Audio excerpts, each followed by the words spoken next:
Et salut à toi! Donc aujourd'hui, je te fais une vidéo pour revenir sur une phrase que j'entends régulièrement. Lorsqu'on investit dans l'immobilier, on peut le faire sans argent. Alors avant toute chose, abonne-toi à ma chaîne YouTube MH-du-milieu Invest et like ma page Facebook MH-du-milieu Invest. Je te fais des vidéos. En ce moment, je t'en fais un peu moins. Tu m'excuses parce que je suis en mode destruction. Comme tu peux le voir sur Instagram, je suis aussi sur Instagram, sur Twitter. Je publie des photos où je suis en train de démolir un investissement que j'ai fait. C'est une maison mitoyenne. Et je m'occupe moi-même de la démolition. Du coup, j'utilise tout mon temps libre, pratiquement tout mon temps libre pour aller travailler là-bas. Ça me fait économiser entre 8 et 10 000 euros à peu près parce que c'est ce qui a été chiffré dans les devis. Donc voilà, j'essaye de publier minimum une fois par semaine, mais là, ça fait 2 semaines que je n'ai pas mis de vidéo sur YouTube ni sur Facebook. Tu m'excuses, je vais me rattraper. Donc la vidéo du jour, en fait, c'est pour te parler d'une phrase que j'entends régulièrement. On peut investir dans l'immobilier sans argent. Alors j'ai envie de te dire non, carrément non. Il faut de l'argent. Alors va chez le banquier, lui demander de te prêter 100 000 euros. Tu as 0 euros de côté. Et tu as peut-être un CDD ou même un CDI ou même tu es chez Pôle emploi. Mais sans argent, c'est difficile que la banque te prête. C'est vraiment difficile. Ah si, tu vas mettre en garant quelqu'un, tu vas donner, il va y avoir un garant derrière, il va y avoir tes parents, ton frère, ta grand-mère qui elle a 500 000 euros de côté. Et là, la banque va peut-être te prêter. Mais parce que j'entends beaucoup parler l'immobilier locatif, l'investissement locatif, c'est le business où on peut vraiment investir sans argent. C'est faux, c'est une phrase qui est faux. Il faut de l'argent. Soit le banquier va te demander s'il ne te connaît pas, si tu sais pas, si tu as mal, il ne te connaît pas et il ne va pas prendre de risque, il va te demander de mettre de l'apport.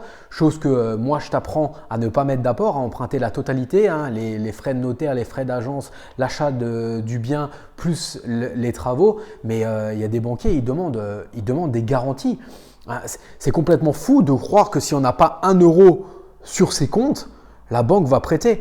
Franchement, à mon avis, on ne dépasse pas 5% des gens qui arrivent à faire ça. Franchement, c'est sûr que comparé à la bourse, on peut aller chercher de l'argent en banque pour acheter un bien et après créer un cash flow et s'enrichir d'année en année. La bourse, c'est difficile d'aller voir son banquier et de lui demander de lui prêter 100 000 euros pour investir en bourse. Ça, c'est clair. Mais n'importe comment, la banque, il lui faut des garanties. Il faut que tu aies de l'argent de côté. Il faut que tu aies un travail. Le mieux, ça soit un CDI. Mais sans travail, sans argent, jamais de la vie, tu iras voir le banquier pour lui demander de te prêter de l'argent pour un bien immobilier. Donc cette phrase, investir dans l'immobilier sans argent, c'est faux. Moi, je le dis, j'en suis sûr et certain, c'est faux. Je te mets au défi de me trouver un banquier qui prête 100 000 euros à quelqu'un qui n'a pas d'argent. Alors à ce rythme-là, je vais le voir aussi et je fais tous mes investissements avec lui parce que si avec le peu d'argent que j'ai de côté, il va me prêter 2 millions d'euros. Donc je voulais revenir sur le fait qu'il faut épargner. Toujours, je le répéterai jamais assez. Il faut, quand le salaire tombe, par exemple ton salaire tombe le 22, le 23, tu fais un virement permanent de minimum 5 à 10% et tu vis avec le reste. Tu te forces à vivre avec le reste. C'est vraiment un minimum. Si tu veux investir dans l'immobilier locatif, il faut que tu aies de l'argent de côté.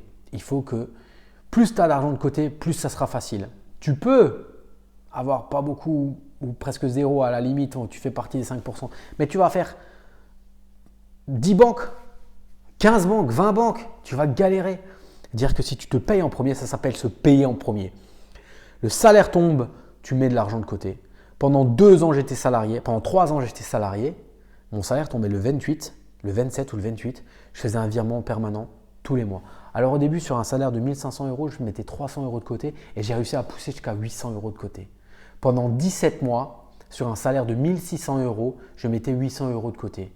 Et j'avais des frais, hein. J'avais des frais de voiture, j'avais des frais d'assurance, j'avais des frais de péage parce que je travaillais plus loin que là où j'habitais. Fallait que je me nourrisse. Je donnais de l'argent à mes parents. Donc j'étais en colocation avec mon frère, c'était mes parents qui payaient le loyer. Et quand je rentrais le week-end ou quand je ne travaillais pas, je vivais chez mes parents, mais je leur donnais 150 euros par mois. Et j'épargnais 800 euros. C'est possible, c'est possible. Il faut juste un minimum se concentrer, faire le point, prendre son relevé de compte, regarder les dépenses inutiles et les arrêter et se payer en premier.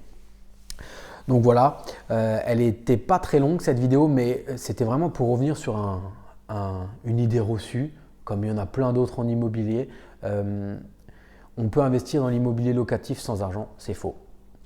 Donc je te dis merci aussi si tu me suis, si tu as regardé la vidéo jusqu'au bout, tu es motivé. Ma page Facebook, ma chaîne YouTube grandit petit à petit. Je suis en cours de préparation d'une formation REAL, réussir son investissement locatif, où je te montre de A à Z comment réussir son investissement locatif en location nue, vraiment où chercher, comment faire, comment ne pas se décourager. Je vais la mettre en vente dans les prochains mois. J'ai eu aussi des petits retours sur certaines personnes qui écoutent mes vidéos, qui me disent qu'ils ont appris des choses. Un petit clin d'œil à toi, Anto, mon coiffeur. Je te dis merci de me suivre. Tu es un des premiers et je suis bien content de t'apprendre des choses. Et voilà. Abonne-toi à ma chaîne YouTube MH-du-milieu Invest. Like ma page Facebook MH Invest et je te dis à bientôt pour de nouvelles aventures immobilières et du mindset. Salut!